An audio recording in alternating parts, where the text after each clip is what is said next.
Hello friends, कैसे हो आप सभी। उम्मीद है कि बढ़िया होंगे और पढ़ाई कर रहे होंगे। आज एंशियंट हिस्ट्री का तीसरा और आखिरी पार्ट है लूसेंट का। तो चलिए शुरू करते हैं। आज इसी वीडियो में इसे ख़त्म करने की कोशिश करेंगे और ये हमारा आखिरी वीडियो एंशियंट हिस्ट्री लूसेंट का होगा। तो हमारा टॉपिक है गुप्त साम्राज्य। गुप्त साम्राज्य का उदय तीसरी शताब्दी के अंत में प्रयाग के निकट कौशाम्बी में हुआ। तो कहाँ हुआ? कौशाम्बी में। संभवतः गुप्त लोग कुषाणों के सामंत थे। गुप्त वंश का संस्थापक श्रीगुप्त, इनका शासनकाल 240 से 280 ईस्वी था। श्रीगुप्त का उत्तराधिकारी घटोत्कच, इनका भी शासनकाल 280 से 320 ईस्वी है। गुप्त वंश का प्रथम महान सम्राट चंद्रगुप्त प्रथम था। वह 320 ईस्वी में गद्दी पर बैठा। इसने लिच्छवी राजकुमारी कुमार देवी से विवाह किया। इसने महाराज अधिराज की उपाधि धारण की। गुप्त संवत 319 से 320 ईस्वी की शुरुआत चंद्रगुप्त प्रथम ने की। चंद्रगुप्त प्रथम का उत्तराधिकारी समुद्रगुप्त हुआ, जो 335 ईस्वी में राजगद्दी पर बैठा। इसने आर्यावर्त के 9 शासकों और दक्षिणावर्त के 12 शासकों को पराजित किया। इन्हीं विजयों के कारण इसे भारत का नेपोलियन कहा जाता है। इसने अश्वमेध कर्ता, विक्रमंक एवं परम भागवत की उपाधि धारण की। इसे कविराज भी कहा जाता है। समुद्रगुप्त विष्णु का उपासक था। समुद्रगुप्त संगीत प्रेमी था। ऐसा अनुमान उनके सिक्कों पर उसे बीड़ा वादन करते हुए दिखाया जाने से लगाया गया है। समुद्रगुप्त का दरबारी कवि हरिसेन था, जिसने इलाहाबाद प्रशस्ति लेख की रचना की। नोट की बात करें तो परम भागवत की उपाधि धारण करने वाला प्रथम गुप्त शासक समुद्रगुप्त था। गया एवं नालंदा से मिले दो ताम्र लेख में समुद्रगुप्त को परम भागवत कहा गया है। आप यहाँ देख सकते हैं समुद्रगुप्त का भी चंद्रगुप्त द्वितीय और इसी तरीके से चंद्रगुप्त का जो साम्राज्य विस्तार है आप इस चित्र के माध्यम से देख सकते हैं। समुद्रगुप्त का उत्तराधिकारी चंद्रगुप्त द्वितीय हुआ, जो 380 ईस्वी में राजगद्दी पर बैठा। इसके समय में चीनी बौद्ध यात्री फाहियान भारत आया। शकों पर विजय के उपलक्ष्य में चंद्रगुप्त द्वितीय ने चांदी के सिक्के चलाए। चंद्रगुप्त द्वितीय ने विक्रमादित्य की उपाधि धारण की। यह उपाधि इसने पूर्व 57 ईसा पूर्व में उज्जैन के शासक ने भी पश्चिमी भारत में शक क्षत्रपों पर विजय पाने के उपलक्ष्य में धारण की थी। साव चंद्रगुप्त द्वितीय का राजकवि था। चंद्रगुप्त द्वितीय के समय में पाटलिपुत्र एवं उज्जैनी विद्या के प्रमुख केंद्र थे। अनुश्रुति के अनुसार चंद्रगुप्त द्वितीय के दरबार में 9 विद्वानों की एक मंडली निवास करती थी, जिसे नवरत्न कहा गया है। महाकवि कालिदास संभवतः इनमें अग्रगण्य थे। कालिदास के अतिरिक्त इसमें धन्वंतरी, छपड़क, जिन्हें फलित जोशी के विद्वान के रूप में संबोधित किया जाता है, अमर सिंह ये कोशकार होंगे, शंकु वास्तुकार, वैताल भट्ट, घटकरपर, वराहमिहिर ये खगोल विज्ञान और आखिर में वह रुचि जैसे विद्वान थे। चंद्रगुप्त द्वितीय का शांति विग्रह सचिव वीरसेन सयो मतावलंबी था, जिसने शिव की पूजा के लिए उदयगिरी पहाड़ी पर एक गुफा का निर्माण करवाया था। वीरसेन व्याकरण, न्याय मीमांसा एवं शब्द का प्रकांड पंडित तथा एक कवि भी था। चंद्रगुप्त द्वितीय का उत्तराधिकारी कुमारगुप्त प्रथम या गोविंद गुप्त, इनका शासनकाल 415 से 454 ईस्वी है। गोविंद गुप्त हुआ। नालंदा विश्वविद्यालय की स्थापना कुमारगुप्त प्रथम ने की थी। नोट: नालंदा का मठीय विश्वविद्यालय एक महाविहार है, क्योंकि यह विभिन्न आकारों के अनेक मठों का संकुल है। नालंदा के बारे में अधिकांश जानकारी चीनी यात्री वैन सांग के अभिलेखों पर आधारित है। इनमें कहा गया है कि एक मठ की नींव कुमारगुप्त प्रथम द्वारा 5वीं शताब्दी में डाली गई थी और यह निर्माण कार्य परवर्ती सम्राटों के शासनकाल में भी चलता रहा, जिन्होंने इस विलक्षण विश्वविद्यालय का कार्य संपन्न किया। इस बात के प्रमाण मिलते हैं कि बौद्ध धर्म के सभी 3 संप्रदायों थेरवाद, महायान और वज्रयान के सिद्धांत यहाँ पढ़ाए जाते थे। चीन, तिब्बत, श्रीलंका, थाईलैंड, बर्मा और अनेक अन्य देशों के बौद्ध भिक्षु बौद्ध धर्म की शिक्षा प्राप्त करने के लिए नालंदा एवं उसके आसपास स्थित बोधगया तथा कुर्किहार आदि केंद्रों में आते थे। कुमारगुप्त प्रथम का उत्तराधिकारी स्कंदगुप्त, इनका शासनकाल 455 से 67 ईस्वी है। स्कंदगुप्त ने गिरनार पर्वत पर एक गिरनार पर्वत पर स्थित सुदर्शन झील का पुनरुद्धार किया। स्कंदगुप्त ने प्रणदत्त को सौराष्ट्र का गवर्नर नियुक्त किया। स्कंदगुप्त के शासनकाल में ही हूणों का आक्रमण शुरू हो गया। अंतिम गुप्त शासक विष्णुगुप्त था। गुप्त साम्राज्य की सबसे बड़ी प्रादेशिक इकाई देश थी, जिसके शासक को गोपना कहा जाता था। एक दूसरी प्रादेशिक इकाई भोक्ति या प्रांत थी, जिसके शासक उपरी कहलाते थे। भोक्ति के नीचे विषय या जिला नामक प्रशासनिक इकाई होती थी, जिसके प्रमुख विषयपति कहलाते थे।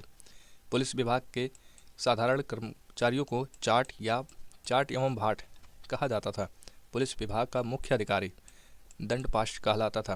प्रशासन की सबसे छोटी इकाई ग्राम थी। ग्राम का प्रशासन ग्राम सभा द्वारा संचालित होता था।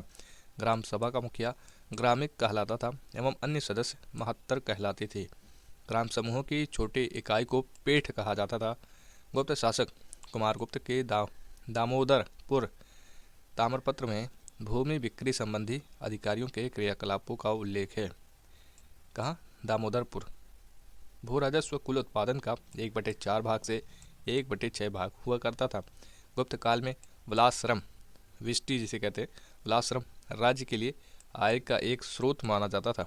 इसे जनता द्वारा दिया जाने वाला कर भी माना जाता था। आर्थिक उपयोगिता के आधार पर निम्न प्रकार की भूमि थी। पहला, क्षेत्र किसे कहते थे? कृषि करने योग्य भूमि जो होती थी उसे क्षेत्र कहते थे। दूसरा है वास्तु यानी वास करने योग्य भूमि। तीसरा है चरागाह भूमि यानी पशुओं के चारा योग्य भूमि। चौथा है शिल, ऐसी भूमि जो जोतने योग्य नहीं होती थी। और पांचवा है अपराध, ऐसी भूमि जो जंगली होती थी। सिंचाई के लिए रहट या घंटी यंत्र का प्रयोग होता था। श्रेणी के प्रधान को ज्येष्ठक कहा जाता था। गुप्त काल में उज्जैन सर्वाधिक महत्वपूर्ण व्यापारिक केंद्र था। गुप्त राजाओं ने सर्वाधिक स्वर्ण मुद्राएं जारी की। अगर आपसे क्वेश्चन पूछा जाता है कि शुद्ध सोने के सिक्के किस काल में जारी हुए, तो आपको क्या बताना है? कमेंट में ज़रूर बताएं, मुझे पहले बताएं। इनकी स्वर्ण मुद्राओं को अभिलेखों में दिनार कहा गया है। गुजरात के बाद गुप्त राजाओं ने बड़ी संख्या में चांदी के सिक्के जारी किए, जो केवल स्थानीय लेन देन में चलते थे। अब कुछ गुप्तकालीन प्रसिद्ध मंदिर की बात करते हैं। एक तरफ मंदिर और एक तरफ स्थान। तो पहला है विष्णु मंदिर। तो विष्णु मंदिर कहाँ स्थित है? तिगवा में स्थित है, जबलपुर मध्य प्रदेश में। शिव मंदिर भूमरा नगौदा मध्य प्रदेश में स्थित। पार्वती मंदिर नैना कुठार मध्य प्रदेश में स्थित। दशावतार मंदिर जो ईंटों द्वारा निर्मित है, ये देवगढ़ ललितपुर उत्तर प्रदेश में स्थित। शिव मंदिर ये खो नागौदा मध्य प्रदेश में स्थित। और लक्ष्मण मंदिर ईंटों द्वारा निर्मित, ये भीतरगांव कानपुर उत्तर प्रदेश में स्थित। 10 अवतार और लक्ष्मण मंदिर ये उत्तर प्रदेश में स्थित हैं और बाकी सभी मध्य प्रदेश के अलग अलग जिलों में स्थित हैं। कायस्थों का सर्वप्रथम वर्णन याज्ञवल्क्य स्मृति में मिलता है। जाति के रूपों में कायस्थों का सर्वप्रथम वर्णन ओशनम स्मृति में मिलता है। विंध्य जंगल में सबर जाति के लोग अपने देवताओं को मनुष्य का मांस चढ़ाते थे। पहली बार किसी के सती होने का प्रमाण 510 ईस्वी के भानुगुप्त के एरड़ अभिलेख से मिलता है, जिसमें किसी भोजराज की मृत्यु पर उनकी पत्नी के सती होने का उल्लेख है। गुप्त काल में वेश्यावृत्ति करने वाली महिलाओं को गणिका कहा जाता था। वृद्ध वेश्याओं को कुट्टनी कहा जाता था। गुप्त सम्राट वैष्णव धर्म के अनुयायी थे तथा उन्होंने इसे राजधर्म बनाया था। विष्णु का वाहन गरुड़ गुप्तों का राज चिन्ह था। गुप्त काल में वैष्णव धर्म संबंधी सभी महत्वपूर्ण अवशेष देवगढ़ जिला ललितपुर का दशावतार मंदिर है। अब आपको बताना है किस राज्य में स्थित है। यह बेतवा नदी के तट पर स्थित है। अजंता में निर्मित कुल 29 गुफाओं में वर्तमान में केवल 6 ही शेष हैं, जिनमें गुफा संख्या 16 और 17 ही गुप्तकालीन है। इसमें गुफा संख्या 16 में उत्कीर्ण, पता नहीं इसे क्यों हो जाता है ये, गुफा संख्या 16 में उत्कीर्ण मरणासन राजकुमारी का चित्र प्रशंसनीय है। गुफा संख्या 17 के चित्र को चित्रशाला भी कहते हैं। इस चित्रशाला में बुद्ध के जन्म, जीवन, महाविनिष्क्रमण एवं महापरिनिर्वाण की घटनाओं से संबंधित चित्र उद्धृत किए गए हैं। अजंता की गुफाएं बौद्ध धर्म की महायान शाखा से संबंधित हैं। गुप्त काल में निर्मित अन्य गुफा बाघ की गुफा है। जो बाघ यानी जिलाधार मध्य प्रदेश, जो बाघ नामक स्थान पर विंध्य पर्वत को काटकर बनाई गई थी। गुप्त काल में विष्णु शर्मा द्वारा लिखित पंचतंत्र, ये संस्कृत में है। पंचतंत्र को संसार का सर्वाधिक प्रचलित ग्रंथ माना जाता है। बाइबिल के बाद इसका दूसरा स्थान है। इसे 5 भागों में बांटा गया है। पहला मित्रभेद, दूसरा मित्र लाभ, तीसरा संधि विग्रह, चौथा है लब्ध प्रणाश और पांचवा है अपरिच्छाकारित्व। आर्यभट्ट ने आर्यभट्टियम एवं सूर्य सिद्धांत नामक ग्रंथ लिखे। उसने सूर्य ग्रहण एवं चंद्र ग्रहण के वास्तविक कारण बताए। आर्यभट्ट पहला भारतीय नक्षत्र वैज्ञानिक थे जिसने घोषणा की कि पृथ्वी अपनी धुरी पर घूमती है। वराह मिहिर ने वृहत संहिता, पंच सिद्धांत, बृहज्जातक और लघु जातक की रचना की। वृहत संहिता में नक्षत्र विद्या, वनस्पति शास्त्र, प्राकृतिक इतिहास और भौतिक भूगोल के विषय पर चर्चा की गई है। ब्रह्मगुप्त इस युग के महान नक्षत्र वैज्ञानिक एवं गणितज्ञ थे। उसने यह घोषणा करके न्यूटन के सिद्धांत की पूर्व कल्पना कर ली। प्रकृति के एक नियम के अनुसार सभी वस्तुएं पृथ्वी पर गिरती हैं, क्योंकि पृथ्वी स्वभाव से ही सभी वस्तुओं को अपनी ओर आकर्षित करती हैं। इनके द्वारा ये बताया गया। नोट: संग्रहणी सूत्र एक ब्रह्मांड संबंधी ग्रंथ है जिसकी रचना 12वीं शताब्दी में की गई थी, जिसमें ब्रह्मांड की संरचना और अंतरिक्ष के बारे में अवधारणाएं शामिल हैं। गुप्त काल में प्लकान्व ने पशु चिकित्सा पर हस्त्यायुर्वेद लिखा। नवीनतकम की रचना गुप्त काल में की गई है। इस पुस्तक में नुस्खे, सूत्र और उपचार विधियाँ दी गई हैं। पुराणों की वर्तमान रूप में रचना गुप्त काल में हुई। इसमें ऐतिहासिक परंपराओं का उल्लेख है। संस्कृत गुप्त राजाओं की शासकीय भाषा थी। गुप्त काल में चांदी के सिक्कों को रुपयका कहा जाता था। याज्ञवल्क्य, नारद, कात्यायन एवं बृहस्पति स्मृतियों की रचना गुप्त काल में ही हुई। मंदिर बनाने की कला का जन्म गुप्त काल में ही हुआ। त्रिमूर्ति की अवधारणा का विकास गुप्त काल में ही हुआ। गुप्त वंश के शासकों ने मंदिरों एवं ब्राह्मणों को सबसे अधिक ग्राम अनुदान में दिया। गुप्त काल लौकिक साहित्य की सर्जना के लिए अस्मरणीय है। भास के 13 नाटक इसी काल के हैं। शूद्रक का लिखा नाटक मृच्छकटिकम या माटी की खिलौना गाड़ी, जिसमें निर्धन ब्राह्मण के साथ वेश्या का प्रेम वर्णित है, प्राचीन नाटकों में सर्वोत्कृष्ट माना जाता है। देवी चंद्रगुप्तम विशाखादत्त की संस्कृत नाटक है। यह गुप्त राजा रामगुप्त की कहानी है, जो अपनी रानी ध्रुव देवी को एक शक आक्रमणकारी को सौंपने का फैसला करता है, लेकिन उसका एक छोटा भाई चंद्रगुप्त रानी के भेष में दुश्मन के शिविर में प्रवेश करता है और दुश्मन को मार डालता है। कालिदास की कृति अभिज्ञान शकुंतलम राजा दुष्यंत एवं शकुंतला के प्रेम की कथा है। इसमें द्वितीय भारतीय रचना है जिसका अनुवाद यूरोपीय भाषाओं में हुआ। ऐसी प्रथम रचना है भगवत गीता और ये द्वितीय भारतीय रचना है अभिज्ञान शकुंतलम। सांस्कृतिक उपलब्धियों के कारण गुप्त काल को भारतीय इतिहास का स्वर्ण युग कहा जाता है। नोट की बात करें तो नगरों का क्रमिक पतन गुप्त काल की महत्वपूर्ण विशेषता थी। अगला है वाकटक राजवंश। ये अगला टॉपिक है वाकटक राजवंश। वाकटक राजवंश की स्थापना 255 ईस्वी के लगभग विंध्य शक्ति नामक व्यक्ति ने की थी। इसके पूर्वज सातवाहनों के अधीन बरार यानी विदर्भ के स्थानीय शासक थे। विंध्य शक्ति के पश्चात उसका पुत्र प्रवरसेन प्रथम शासनकाल 275 से 335 ईस्वी शासक हुआ। प्रवरसेन प्रथम शासक हुआ। वाकटक वंश का वह अकेला ऐसा शासक था जिसने सम्राट की उपाधि धारण की थी। पुराणों से पता चलता है कि इसने 4 अश्वमेध यज्ञ किया था। प्रवरसेन के पश्चात वाकटक साम्राज्य 2 शाखाओं में विभक्त हो गया। पहला है प्रधान शाखा, दूसरा वासी यानी वरसगुल्म शाखा। दोनों शाखाओं ने समानांतर रूप से शासन किया। प्रधान शाखा के प्रमुख राजा रुद्रसेन प्रथम, इनका शासनकाल 335 से 360 ईस्वी तक है। रुद्रसेन प्रथम प्रभावती गुप्ता का संरक्षण काल, प्रवरसेन द्वितीय, नरेंद्र सेन, पृथ्वी सेन द्वितीय इस प्रधान शाखा के प्रमुख राजा हैं। गुप्त शासक चंद्रगुप्त द्वितीय ने अपनी पुत्री प्रभावती गुप्ता का विवाह वाकटक नरेश रुद्रसेन द्वितीय से किया। वाकटकों का राज्य गुप्त एवं शक राज्यों के बीच था। राज्यों पर विजय प्राप्त करने के लिए चंद्रगुप्त द्वितीय ने इस संबंध को स्थापित किया था, यानी अपनी पुत्री का विवाह रुद्रसेन द्वितीय से कर दिया था। विवाह के कुछ समय बाद रुद्रसेन द्वितीय की मृत्यु हो गई। चूँकि उसके दोनों पुत्र दिवाकर सेन एवं दामोदर सेन अवयस्क थे, अतः प्रभावती गुप्ता ने शासन संभाला। यह काल वाकटक गुप्त संबंध का स्वर्ण काल रहा। प्रभावती गुप्ता के संरक्षण काल के बाद उसका कनिष्ठ पुत्र दामोदर सेन प्रवरसेन द्वितीय के नाम से गद्दी पर बैठा। पृथ्वी सेन द्वितीय वाकाटकों की प्रधान शाखा का अंतिम शासक था।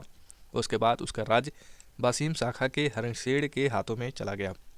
अब बसीम शाखा के वाकाटक की बात करें तो वाकाटक वंश की इस शाखा की स्थापना 330 ईस्वी में सम्राट प्रवरसेन के छोटे पुत्र सर्वसेन ने की थी। फिर वही पता नहीं क्यों ऐसा हो जाता है। सर्वसेन ने की थी। उसने वत्सगुल्म नामक स्थान पर एक स्वतंत्र राज्य की स्थापना की। वत्सगुल्म महाराष्ट्र के अकोला जिले में आधुनिक वसीम में स्थित था। वसीम शाखा के प्रमुख राजा सर्वसेन, विंध्य शक्ति द्वितीय, अब आप शासनकाल देख सकते हैं, विंध्य शक्ति द्वितीय, प्रवरसेन द्वितीय, हरिसेन वसीम शाखा का सर्वाधिक शक्तिशाली शासक था। यह वाकाटक वंश का अंतिम ज्ञात शासक है और इसमें पृथ्वी सेन द्वितीय प्रधान शाखा का अंतिम शासक। वाकाटक वंश के राजा प्रवरसेन द्वितीय ने मराठी प्राकृत काव्य सेतुबंध की रचना की तथा सर्वसेन ने हरिविजय नामक प्राकृत काव्य ग्रंथ लिखा। संस्कृत की वैदर्भी शैली का पूर्ण विकास वाकाटक नरेशों के दरबार में हुआ। कुछ विद्वानों का मत है कि चंद्रगुप्त द्वितीय के राजकवि कालिदास ने कुछ समय तक प्रवरसेन द्वितीय की राज्यसभा में निवास किया था। वहाँ उन्होंने उसके सेतुबंध का संशोधन किया तथा वैदर्भी शैली में अपना काव्य मेघदूत लिखा। वाकाटक नरेश ब्राह्मण धर्मावलंबी थे। वे शिव तथा विष्णु के उपासक थे। वाकाटक नरेश पृथ्वी सेन द्वितीय के सामंत व्याघ्रदेव ने नचन्ना के मंदिर का निर्माण करवाया। अजंता का 16वां तथा 17वां गुफा बिहार और 19वें गुफा चैत का निर्माण वाकाटकों के शासनकाल में हुआ। अब यहाँ पर आप वाकाटक वंश का मैप देख सकते हैं। यह है वाकाटक वंश, यहाँ अजंता है। आप इस मैप के जरिए देख सकते हैं कहाँ कौन सा राज्य स्थित है उस समय।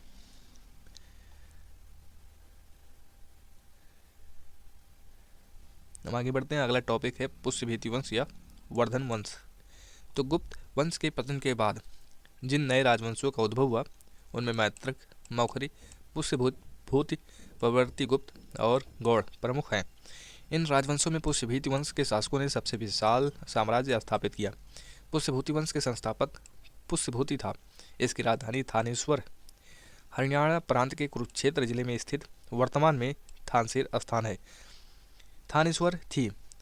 प्रभाकर वर्धन इस वंश की स्वतंत्रता का जन्मदाता था तथा प्रथम प्रभावशाली शासक था जिसने परम भट्टारक और महाराज अधिराज जैसी सम्मानजनक उपाधियां धारण की।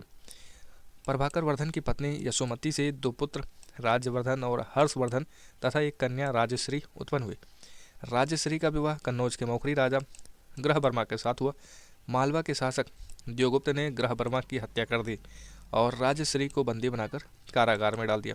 राजवर्धन ने देवगुप्त को मार डाला, परंतु देवगुप्त के मित्र गौड़ नरेश शशांक ने धोखा देकर राजवर्धन की हत्या कर दी। अब आप देखें, भाई भी और बहन दोनों को सजा हुई, मतलब मार दिया गया। नोट, शशांक यहाँ पर राजश्री को बंदी बना लिया गया था, इसके पति को मार दिया गया था और इसके भाई राजवर्धन को भी मार दिया गया था। नोट, शशांक शैव धर्म का अनुयायी था। इसने बोधि वृक्ष यानी बोध गया को कटवा दिया।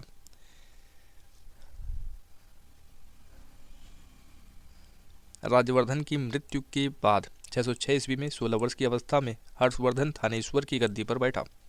हर्ष को शिलादित्य के नाम से भी जाना जाता था। इसने परम भट्टारक नरेश की उपाधि धारण की थी। हर्ष ने शशांक को पराजित करके कन्नौज पर अधिकार कर लिया तथा उसे अपनी राजधानी बनाया। हर्ष और पुलकेशिन द्वितीय के बीच नर्मदा नदी के तट पर युद्ध हुआ जिसमें हर्ष की पराजय हुई। चीनी यात्री ह्वेनसांग हर्षवर्धन के शासनकाल में भारत आया। नोट की बात करें तो ह्वेनसांग को यात्रियों में राजकुमार, नीति का पंडित एवं वर्तमान शाक्य मुनि कहा जाता है। वह नालंदा विश्वविद्यालय में पढ़ने एवं बौद्ध ग्रंथ संग्रह करने के उद्देश्य से भारत आया था। वर्ष हर्ष 641 ईस्वी में अपने दूत चीन भेजे तथा 643 ईस्वी एवं 645 ईस्वी में 2 चीनी दूत उनके दरबार में आए। हर्ष ने कश्मीर के शासक से बुद्ध के दंत अवशेष बलपूर्वक प्राप्त किए। हर्ष के पूर्वज भगवान शिव और सूर्य के अनन्य उपासक थे। प्रारंभ में हर्ष भी अपने कुल देवता शिव का परम भक्त था। चीनी यात्री हुएनसांग से मिलने के बाद उसने बौद्ध धर्म की महायान शाखा को राजाश्रय प्रदान किया तथा वह पूर्ण बौद्ध बन गया। हर्ष के समय में नालंदा महाविहार महायान बौद्ध धर्म की शिक्षा का प्रधान केंद्र था। हर्ष के समय में प्रयाग में प्रति 5वें वर्ष एक समारोह आयोजित किया जाता था जिसे महामोक्ष परिषद कहा जाता था। हुएनसांग स्वयं छठे समारोह में सम्मिलित हुआ। बाणभट्ट हर्ष के दरबारी राजकवि थे।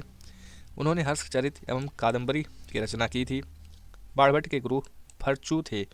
प्रियदर्शिका, रत्नावली तथा नागानंद नामक 3 संस्कृत नाटक ग्रंथों की रचना हर्ष ने की थी। कहा जाता है कि धावक नामक कवि ने हर्ष से पुरस्कार लेकर उसके नाम से ये तीनों नाटक लिख दिए।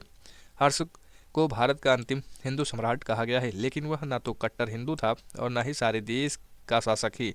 हर्ष के अधीनस्थ शासक महाराज अथवा महासामंत कहे जाते थे। हर्ष के मंत्रिपरिषद के मंत्री को सचिव या अमात्य कहा जाता था। प्रशासन की सुविधा के लिए हर्ष का साम्राज्य कई प्रांतों में विभाजित था। प्रांत को भोक्ति कहा जाता था। प्रत्येक भोक्ति का शासक राजस्थानीय, उपरिक अथवा राष्ट्रीय कहलाता था। अब यहाँ पर आप देख सकते हैं पुष्यभूति वंश, ये पुष्यभूति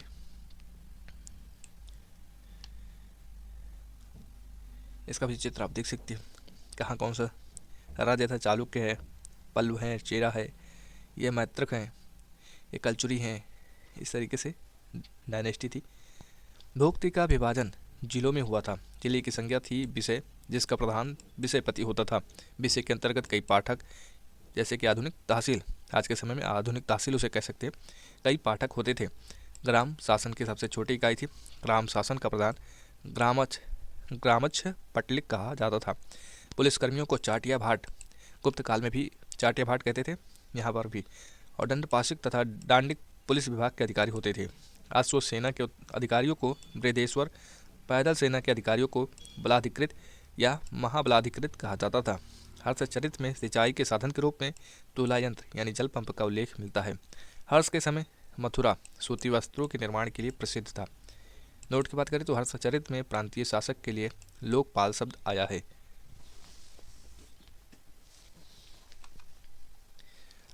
अगला टॉपिक है दक्षिण भारत के प्रमुख राजवंश। इसमें पहला है पल्लव वंश। पल्लव वंश का संस्थापक सिंह विष्णु, शासनकाल 575 से 600 था। आप बगल में देख सकते हैं, अब इसे हम नहीं उल्लेख करेंगे। सिंह विष्णु था। इनकी राजधानी कांची, तमिलनाडु में कांचीपुरम थी। कांची थी। वह वैष्णव धर्म का अनुयायी था। सिंह विष्णु ने अवनी सिंह की उपाधि धारण की थी। सिंह विष्णु ने मामल्लपुरम में आदि वराह मंदिर का निर्माण करवाया। किरात अर्जुनियम के लेखक भारवी सिंह विष्णु के दरबार में रहते थे। पल्लव वंश के प्रमुख शासक हुए, जिसमें क्रमशः महेंद्र वर्मन प्रथम, नरसिंह वर्मन प्रथम, महेंद्र वर्मन द्वितीय, परमेश्वर वर्मन प्रथम, नरसिंह वर्मन द्वितीय, नंदी वर्मन द्वितीय। मत विलास प्रहसन की रचना महेंद्र वर्मन ने की थी। महेंद्र वर्मन शुरू में जैन मतावलंबी था, परंतु बाद में तमिल संत अप्पर के प्रभाव में आकर शैव बन गया था। महाबलीपुरम के 51 मंदिर, जिन्हें रथ कहा गया है, का निर्माण पल्लव राजा नरसिंह वर्मन प्रथम के द्वारा करवाया गया था। रथ मंदिरों की संख्या 7 है। रथ मंदिरों में सबसे छोटा द्रौपदी रथ है, जिसमें किसी प्रकार का अलंकरण नहीं मिलता है। वातपी कुंड व महामल्ल की उपाधि नरसिंह वर्मन प्रथम ने धारण की थी। इसके शासनकाल में चीनी यात्री हुएनसांग कांची आया था। हुएनसांग, अब क्या पढ़ा जाए, आप ही अपने हिसाब से पढ़ सकते हैं। कहाँ आया था? कांची। परमेश्वर वर्मन प्रथम शैव मत अनुयायी था। उसने लोकादित्य, एक मल्ल, रणंजय, अत्यंत काम, उग्रदंड, गूढ़भाजन आदि की उपाधियां धारण की थी। इसने मामल्लपुरम में गणेश मंदिर का निर्माण करवाया था। परमेश्वर वर्मन प्रथम ने विद्या प्रेमी भी था।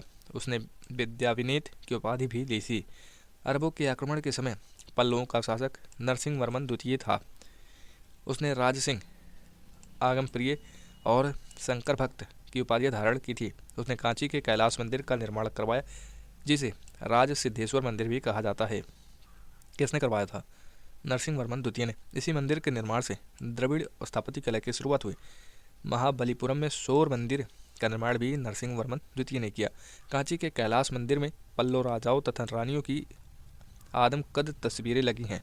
नोट की बात करें, नोट एलोरा की गुफा संख्या 16 के कैलाश मंदिर के बाई दीवार पर 8वीं शताब्दी में बनाई गई आकृति में रावण को कैलाश पर्वत हिलाते हुए दिखाया गया है, जिस पर शिव एवं पार्वती लोगों के साथ विराजमान है। 10 कुमार चरित के लेखक दंडी नरसिंह वर्मन द्वितीय के दरबार में रहते थे। कांची के मुक्तेश्वर मंदिर तथा बैकुंठ पेरुमाल मंदिर का निर्माण नंदी वर्मन द्वितीय ने कराया। प्रसिद्ध वैष्णव संत तिरुमंगई अलवार नंदी वर्मन द्वितीय के समकालीन थे। नंदी वर्मन तृतीय शैव मतानुयायी था।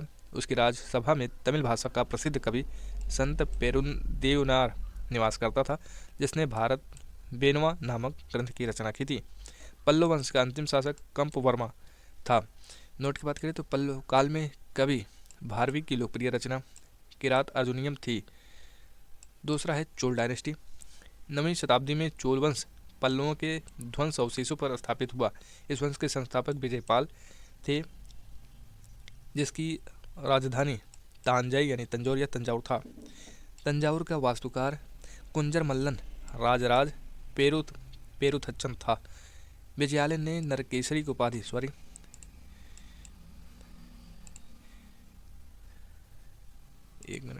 नरकेसरी की उपाधि धारण की और निशुंभ सूदनी देवी का मंदिर बनवाया। किसने करवाया? बनवाया। और किसने नरकेसरी की उपाधि धारण की? अभी हमने पढ़ा। कौन था बताओ? कौन था बता सकते हो आप? हाँ, विजयालय। चोलू का स्वतंत्र राज्य आदित्य प्रथम ने स्थापित किया। स्वतंत्र राज्य किसने स्थापित किया? आदित्य प्रथम ने। पल्लवों पर विजय पाने के उपरांत आदित्य प्रथम ने कोदंड राम की उपाधि धारण की थी। तक्कोलम के युद्ध में राष्ट्रकूट नरेश कृष्ण तृतीय ने प्रांतक प्रथम को पराजित किया। इस युद्ध में प्रांतक प्रथम का बड़ा लड़का राजादित्य मारा गया। राजराज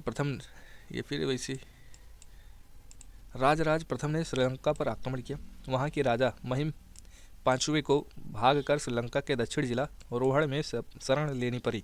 राजराज प्रथम श्रीलंका के विजित प्रदेशों को चोल साम्राज्य का एक प्रांत मुम्डी चोलमंडलम राजधानी पोलनरुवा बनाया। राजराज प्रथम शैव धर्म का अनुयायी था। इसने तंजौर में राजराजेश्वर का शिव मंदिर बनवाया। चोल साम्राज्य का सर्वाधिक विस्तार राजेंद्र प्रथम के शासन काल में हुआ। बंगाल के पाल शासक महिपाल को पराजित करने के बाद राजेंद्र प्रथम ने गंगैकोंडचोल की उपाधि धारण की और नवीन राजधानी गंगैकोंडचोलपुरम के निकट चोलगंगम नामक विशाल तालाब का निर्माण करवाया। अब चोल काल में भूमि के प्रकार, जैसे पहला प्रकार है विल्लन वगाई, ये गैर ब्राह्मण किसान स्वामी की भूमि। ब्रह्मदीय, ब्राह्मणों को उपहार में दी गई भूमि। शाला भोग, किसी विद्यालय के रख रखाव की भूमि। अगला है द्योदान या तिरुनमट्टकनी, यानी मंदिर को उपहार में दी गई भूमि। द्योदान आप समझ ले केवल। पल्लिचंदम जैन संस्थानों को दी गई भूमि। नोट की बात करें तो गजनी का सुल्तान महमूद राजेंद्र प्रथम का समकालीन था। राजेंद्र द्वितीय ने परकेसरी की एवं वीर राजेंद्र ने राजकेसरी की उपाधि धारण की। चोल वंश का अंतिम राजा राजेंद्र तृतीय था। चोलों एवं पश्चिमी चालुक्य के बीच शांति स्थापित करने में गोवा के कदम्ब शासक जयकेश प्रथम ने मध्यस्थ की भूमिका निभाई थी। विक्रम चोल अभाव एवं अकाल से ग्रस्त गरीब जनता से राजस्व वसूल कर चिदम्बरम मंदिर का विस्तार करवा रहा था। कलोत्तुंग द्वितीय ने चिदम्बरम मंदिर में स्थित गोविंद राज विष्णु की मूर्ति को समुद्र में फेंकवा दिया। कालांतर में वैष्णव आचार्य रामानुजाचार्य ने उक्त मूर्ति का पुनरुद्धार किया और उसे तिरुपति के मंदिर में प्राण प्रतिष्ठित किया। चोल प्रशासन में भाग लेने वाले उच्च पदाधिकारियों को पेरुंदरम एवं निम्न श्रेणी के पदाधिकारियों को शेरुंदरम कहा जाता था। लेखों में कुछ उच्च अधिकारियों को उड़नकूटम कहा गया है। उड़नकूटम जिसका अर्थ है सदा राजा के पास रहने वाला अधिकारी। आप यहाँ पर देख सकते हैं चालुक्य, चोल, पांडे। ये श्रीलंका के पास कौन लोग हैं? पांडे भी है और चोल भी लोग हैं।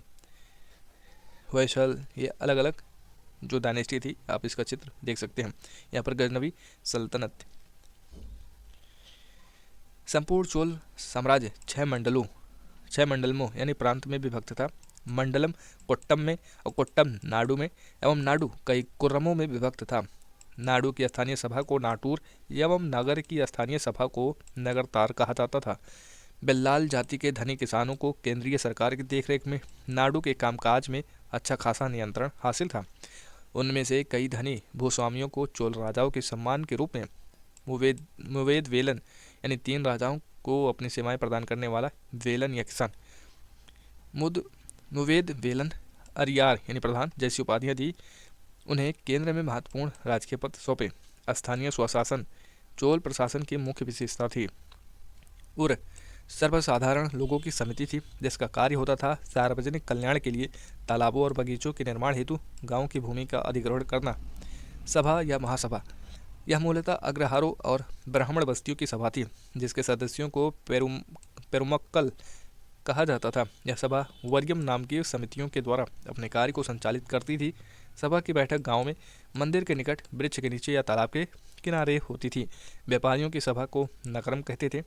चोल काल में भूमि कर उपज का 1/3 भाग हुआ करता था। गांवों में कार्य समिति की सदस्यता के लिए जो वेतन भोगी कर्मचारी रखे जाते थे उन्हें मध्यस्थ कहते थे। अब उत्तर मेरूर अभिलेख के अनुसार सभा की सदस्यता। हम आगे बढ़ते हैं तो इसमें क्या होगा देखते हैं, लेकिन कुछ नॉइज़ आ रहा है तो आप उसे इग्नोर करिएगा। हम पहला पढ़ते हैं। सभा की सदस्यता के लिए इच्छुक लोगों को ऐसी भूमि का स्वामी होना चाहिए जहां से भू राजस्व वसूला जाता है। दूसरा है उनके पास अपना घर होना चाहिए। तीसरा, उनकी उम्र 35 से 70 के बीच होनी चाहिए। चौथा, उन्हें वेदों का ज्ञान होना चाहिए। और पाँचवा, उन्हें प्रशासनिक मामलों की अच्छी जानकारी होनी चाहिए और ईमानदार होना चाहिए।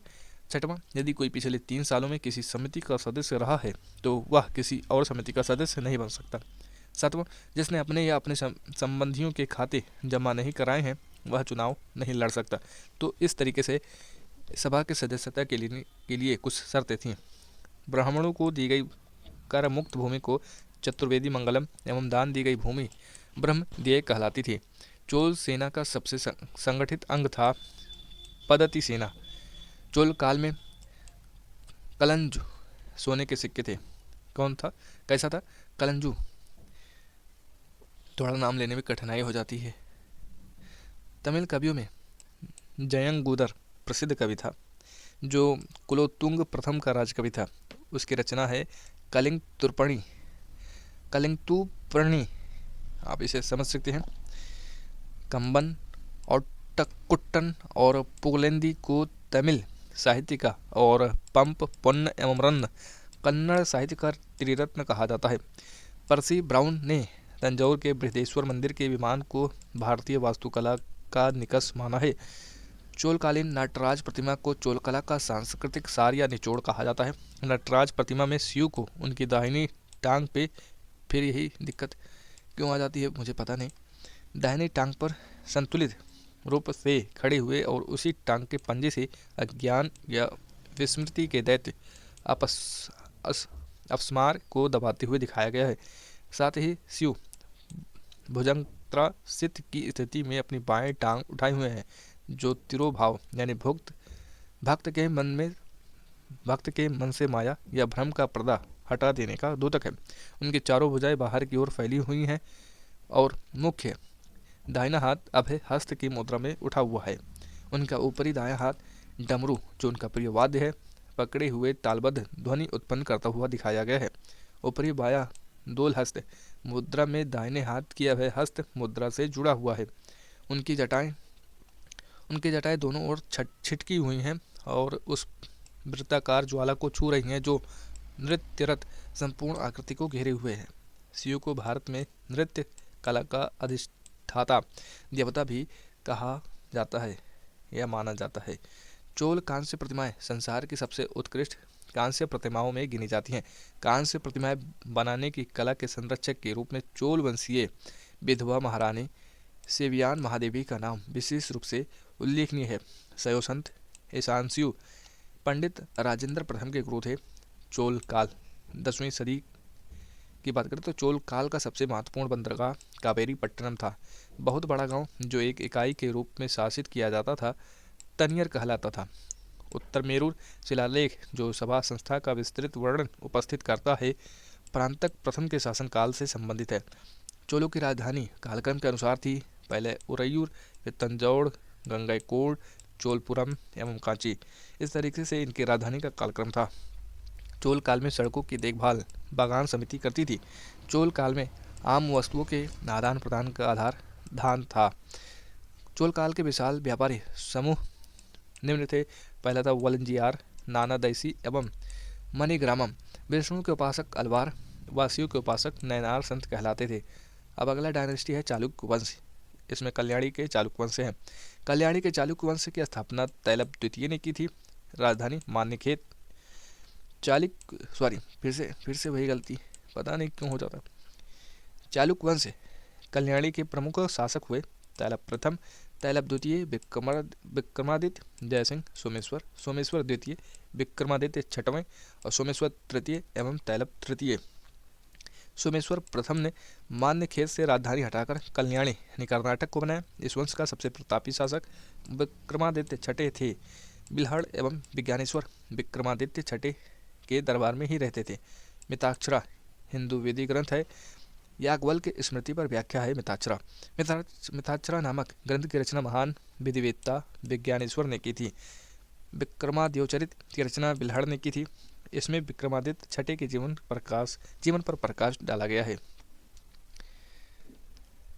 अब चालुक्य वंश जो कि वातापी या बादामी के चालुक्य वंश थे उनके बारे में देख लेते हैं। जय सिंह ने वातापी के चालुक्य वंश की स्थापना की जिसकी राजधानी वातापी यानी बीजापुर के निकट थी। इस वंश के प्रमुख शासक थे पुलकेशिन प्रथम, कीर्तिवर्मन प्रथम, मंगलेश, पुलकेशिन द्वितीय, विक्रमादित्य, विनयादित्य एवं विजयादित्य। इनमें सबसे प्रतापी राजा पुलकेशिन द्वितीय था। वातापी के चालुक्यों को सामंत स्थिति से स्वतंत्र स्थिति में लाने वाला पहला शासक पुलकेशिन प्रथम था। इसलिए इसे भी चालुक्य राजवंश यानी वातापी का संस्थापक कहा जाता है। 543 से 44 में उसने वातापी के निकटवर्ती पहाड़ी की किलेबंदी करके दुर्ग का रूप दिया तथा अश्वमेघ यज्ञ करके अपनी स्वतंत्रता की घोषणा की। वातापी का निर्माण करता कीर्तिवर्मन प्रथम को माना जाता है। कीर्तिवर्मन प्रथम के द्वारा कोंकण विजय के फलस्वरूप गोवा का प्रमुख बंदरगाह चालुक्य साम्राज्य के अधीन आ गया। नोट: गोवा उन दिनों रेवती द्वीप के नाम से प्रसिद्ध था। महाकूट स्तंभ लेख से प्रमाणित होता है कि पुलकेशिन द्वितीय बहु सुवर्ण एवं अग्निष्टोम यज्ञ संपन्न करवाया था। जिनेन्द्र का मेगुती मंदिर पुलकेशिन द्वितीय ने बनवाया था। पुलकेशिन द्वितीय ने हर्षवर्धन को हराकर परमेश्वर की उपाधि धारण की थी। इसने दक्षिणापथेश्वर की उपाधि भी धारण की थी। पुलकेशिन द्वितीय ने ईरान के शाह खुसरो द्वितीय के दरबार में राजदूत भेजा। बाद में संभवतः शाह खुसरो द्वितीय ने भी अपना दूत चालुक्य सम्राट के दरबार में भेजा। लगभग 641 ईस्वी में चीनी यात्री ह्वेनसांग पुलकेशिन द्वितीय के राज्य में आया था। पल्लववंशी शासक नरसिंह वर्मन प्रथम ने पुलकेशिन द्वितीय को लगभग 642 ईस्वी में परास्त किया और उसकी राजधानी बादामी पर अधिकार कर लिया। संभवतः इसी युद्ध में पुलकेशिन द्वितीय मारा गया। इसी विजय के बाद नरसिंह वर्मन ने वातापी कोट की उपाधि धारण की। एहोल अभिलेख का संबंध पुलकेशिन द्वितीय से लेखक इसके हैं रविकीर्ति। अजंता के एक गुहा चित्र में फारसी दूत मंडल को स्वागत करते हुए पुलकेशिन द्वितीय को दिखाया गया है। मालवा को जीतने के बाद विनयादित्य ने शक्लोत्तर पथनाथ की उपाधि धारण की थी। विक्रमादित्य द्वितीय के शासनकाल में ही दक्कन में अरबों ने आक्रमण किया। इस आक्रमण का मुकाबला विक्रमादित्य के भतीजा पुलकेशिन ने किया। इस अभियान की सफलता पर विक्रमादित्य द्वितीय ने इसे अवनिजन आश्रय की उपाधि प्रदान की। विक्रमादित्य की प्रथम पत्नी लोक महादेवी ने पत्तदकल में विरूपाक्ष महादेव मंदिर तथा उसकी दूसरी पत्नी त्रैलोक्य देवी ने त्रैलोकेश्वर मंदिर का निर्माण करवाई। इस वंश का अंतिम राजा कीर्तिवर्मन द्वितीय था। इसे इसके सामंत दंतिदुर्ग ने परास्त कर एक नए वंश राष्ट्रकूट वंश की स्थापना की। ऐहोल को मंदिरों का शहर कहा जाता है। अब चालुक्य वंश जो बेंगी के थे, अब देख लेते हैं इनके बारे में भी। बेंगी के चालुक्य वंश का संस्थापक विष्णुवर्धन था। इसकी राजधानी वेंगी आंध्र प्रदेश में थी। इस वंश के सबसे प्रतापी राजा विजयादित्य तृतीय था, जिसका सेनापति पंडरंग था। अब राष्ट्रकूट की बात करते हैं। राष्ट्रकूट राजवंश का संस्थापक दंतिदुर्ग, स्थापना 752 ईस्वी, दंतिदुर्ग था। शुरुआत में वे कर्नाटक के चालुक्य राजाओं के अधीन थे। इसकी राजधानी मनकिर या मान्यखेत वर्तमान मालखेड़ सोलापुर के निकट थी। राष्ट्रकूट वंश के प्रमुख शासक थे कृष्ण प्रथम, ध्रुव, गोविंद तृतीय, अमोघवर्ष, कृष्ण द्वितीय, इंद्र तृतीय एवं कृष्ण तृतीय। एलोरा के प्रसिद्ध कैलाश मंदिर का निर्माण कृष्ण प्रथम ने करवाया था। ध्रुव राष्ट्रकूट वंश का पहला शासक था, जिसने कन्नौज पर अधिकार करने हेतु त्रिपक्षीय संघर्ष में भाग लिया और प्रतिहार नरेश, वत्सराज एवं पाल नरेश धर्मपाल को पराजित किया। ध्रुव को धारावर्ष भी कहा जाता था। गोविंद तृतीय ने त्रिपक्षीय संघर्ष में भाग लेकर चक्रा युद्ध व उसके संरक्षक धर्मपाल तथा प्रतिहार वंश के शासक नागभट्ट द्वितीय को पराजित किया। पल्लव, पांड्य, केरल व गंगा शासकों के संघ को गोविंद तृतीय ने नष्ट किया। अमुकवर्ष जैन धर्म का अनुयायी था। इसने कन्नड़ में कविराज मार्ग की रचना की। आदि पुराण व त्रिशिष्टालक्षण महापुराण के रचनाकार जिनसेन, गणितासार संग्रह के लेखक महावीर आचार्य एवं अमोघ वृत्ति के लेखक सक्तायना अमोघवर्ष के दरबार में रहते थे। अमोघवर्ष ने तुंगभद्रा नदी में जल समाधि लेकर अपने जीवन का अंत किया। इंद्र तृतीय के शासनकाल में अरब निवासी अल मसूदी भारत आया। इसने तत्कालीन राष्ट्रकूट शासकों को भारत का सर्वश्रेष्ठ शासक कहा। राष्ट्रकूट वंश का अंतिम महान शासक कृष्ण तृतीय था। इसी के दरबार में कन्नड़ भाषा के राजकवि पुण्य रहते थे, जिन्होंने शांति पुराण की रचना की। कल्याणी के चालुक्य तैलप द्वितीय ने 973 ईस्वी में कर्क को हराकर राष्ट्रकूट राज्य पर अपना अधिकार कर लिया और कल्याणी के चालुक्य वंश की नींव डाली। एलोरा और एलिफेंटा महाराष्ट्र में एलिफेंटा गुहा मंदिरों का निर्माण राष्ट्रकूटों के समय में हुआ। एलोरा में 34 शैलकृत गुफाएं हैं। इसमें 1 से 12 तक बौद्धों और 13 से 29 तक हिंदुओं एवं 30 से 34 तक जैनों की गुफाएं हैं। बौद्ध गुफाओं में सबसे प्रसिद्ध विश्वकर्मा गुफा संख्या 10 है। इसमें एक चैत्य है। वहाँ पर 2 मंजिली और 3 मंजिली गुफाएं भी हैं, जिन्हें 2 थल तथा 3 थल नाम दिया गया है। एलोरा की गुफा 15वें में विष्णु को नरसिंह अर्थात पुरुष सिंह के रूप में दिखलाया गया है। नोट की बात करें तो एलोरा गुफाओं का सर्वप्रथम उल्लेख फ्रांसीसी यात्री थेवेनेट ने 17वीं शताब्दी में किया था। राष्ट्रकूट शैव, वैष्णव, शाक्त संप्रदायों के साथ साथ जैन धर्म के भी उपासक थे। राष्ट्रकूटों ने अपने राज्यों में मुसलमान व्यापारियों को बसने तथा इस्लाम की प्रचार की स्वीकृति दी थी। अब अगला वंश है यादव वंश। दियोगिरी के यादव वंश की स्थापना भिल्लम पंचम ने की थी। इसकी राजधानी दियोगिरी थी। इस वंश का सबसे प्रतापी राजा सिंधड़, इनका शासनकाल 1210 से 46 था। इस वंश का अंतिम स्वतंत्र शासक रामचंद्र था, जिसने अलाउद्दीन के सेनापति मलिक कफूर के सामने आत्मसमर्पण किया। संगीत शास्त्री सारंग देव राजा सिंधन के दरबारी थे, जिन्होंने संगीत रत्नाकर नामक ग्रंथ की रचना की। अगला है होयसल वंश। द्वार समुद्र के होयसल वंश की स्थापना विष्णुवर्धन ने की थी।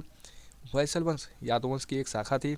वेलूर में चन्ना केशव मंदिर का निर्माण विष्णुवर्धन ने 1117 में किया था। होयसल वंश का अंतिम शासक वीरबल्लाल तृतीय था, जिसे मलिक काफूर ने हराया था। होयसल वंश की राजधानी द्वार समुद्र आधुनिक हेलिबेट था।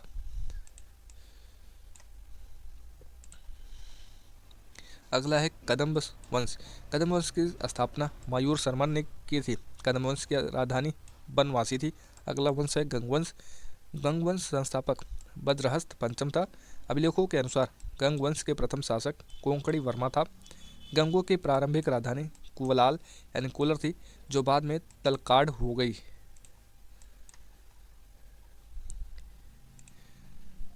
दत्तक सूत्र पर टीका लिखने वाला गंग शासक माधव प्रथम था।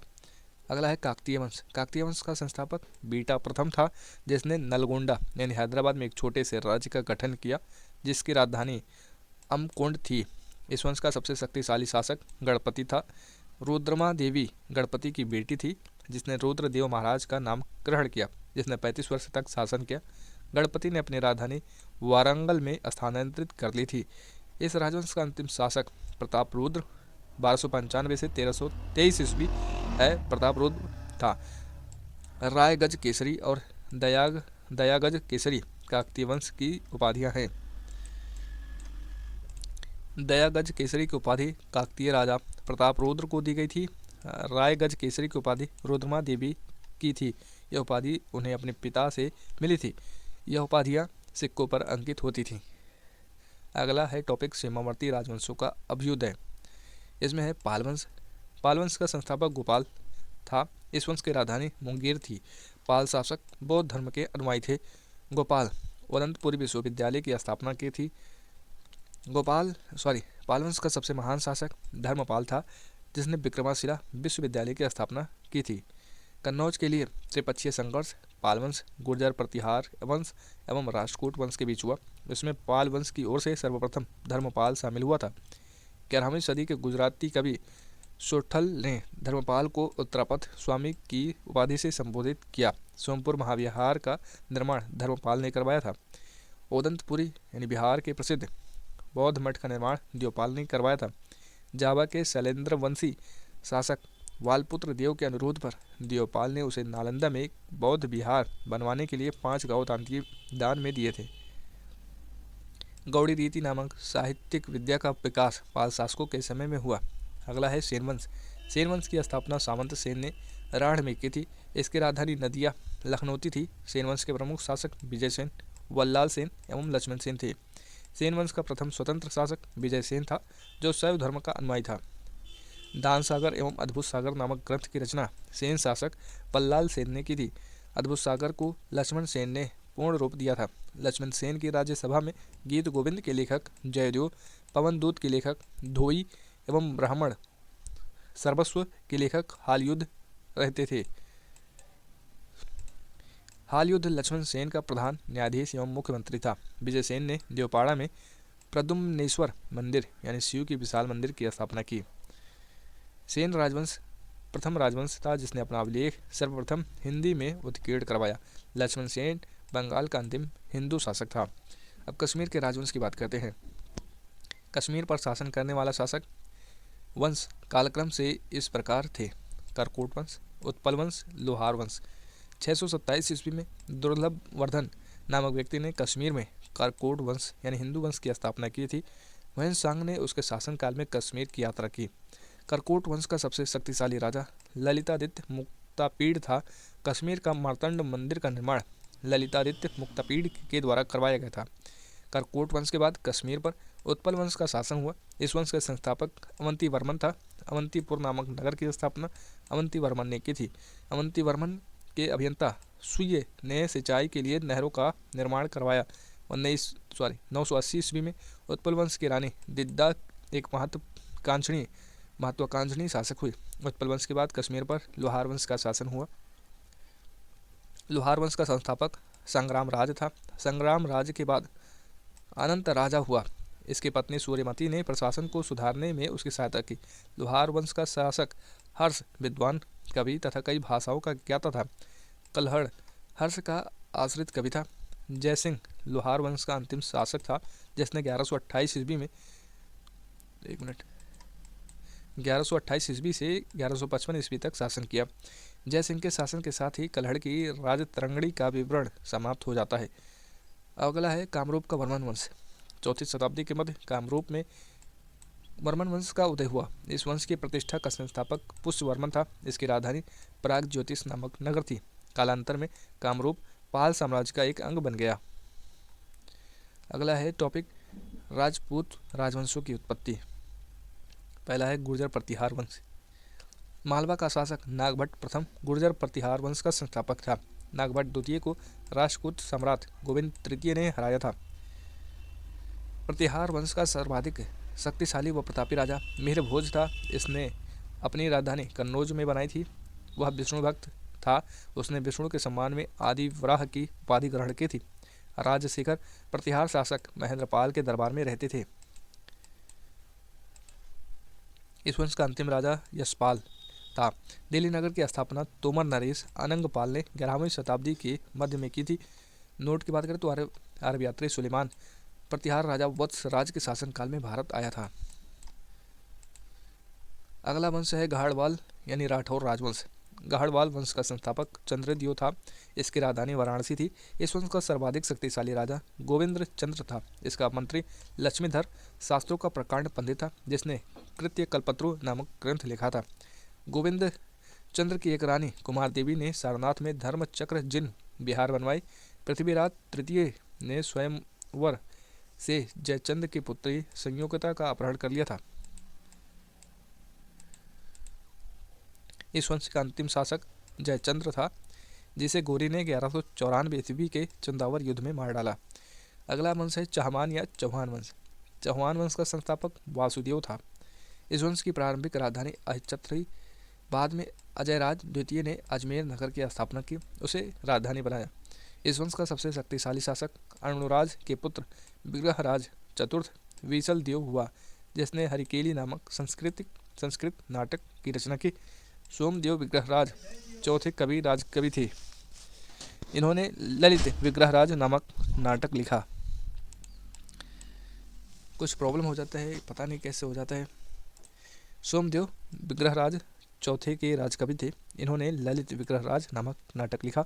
2.5 दिन का झोपड़ा नामक मस्जिद शुरू में विग्रहराज चौथे द्वारा निर्मित एक विद्यालय था।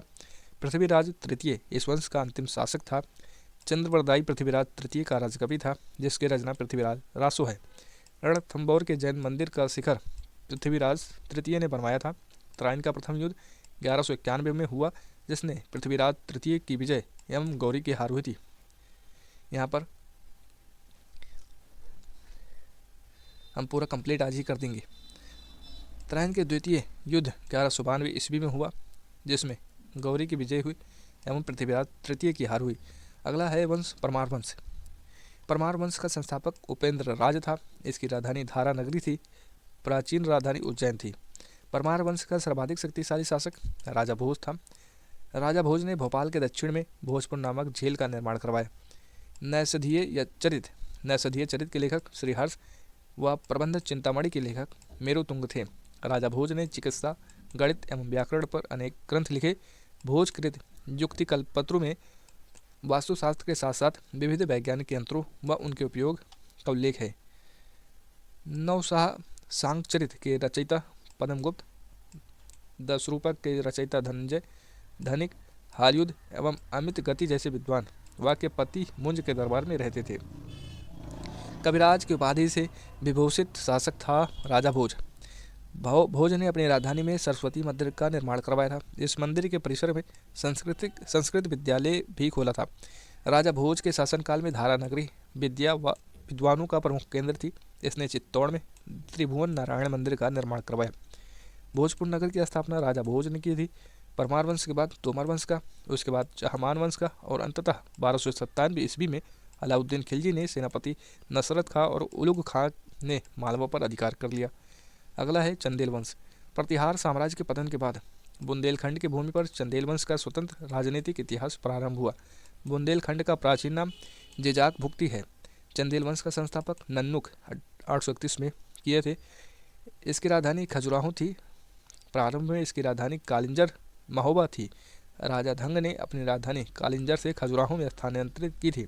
चंदेल वंश का प्रथम स्वतंत्र एवं सबसे प्रतापी राजा यशोवर्मन था। यशोवर्मन ने कन्नौज पर आक्रमण कर प्रतिहार राजा देवपाल को हराया तथा उसने एक विष्णु की प्रतिमा प्राप्त की, जिसे उसने खजुराहो के विष्णु मंदिर में स्थापित की। धंग ने जिननाथ, विश्वनाथ एवं वैद्यनाथ मंदिर का निर्माण करवाया। कंदरिया महादेव मंदिर का निर्माण धंगदेव द्वारा 999 ईस्वी में किया। धंग ने गंगा जमुना के संगम में शिव की आराधना करते हुए अपने शरीर का त्याग किया।